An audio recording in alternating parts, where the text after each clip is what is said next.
Well, there is a mature enough market right now for people to buy whatever gets sold. If Satoshi comes back and decides to sell all of his coins, I think there's enough liquidity for him to do that, on one hand.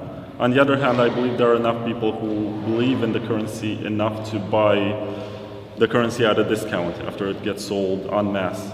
We're not sure about the number of coins that Satoshi has. That's also speculation. It's based on a research by a developer whose name is Sergio Damian Lerner. I interviewed him on my podcast, and he used some heuristics to determine that probably it was Satoshi who mined these blocks.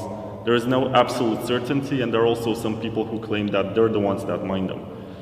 It's difficult to tell, but with the ETF situation, the fact that they own a lot of Bitcoin, it means that they're going to sell it at one point. They're not in this for any sort of mission of liberating the world, enabling sovereignty, or anything like this. They just saw opportunity to make more US dollars. So in a sense, it's nice that there's more liquidity on the market. In another sense, it's terrible that the cypherpunk ethos gets diluted by all of these speculators who say you should not buy real Bitcoin, you should just buy our paper Bitcoin. So I'm not a fan of that. I'm aware that you can create inflation with ETFs. You can basically sell derivatives and all sorts of assets that are not backed by actual Bitcoin. And it's just the legal system that's going to determine who ends up paying.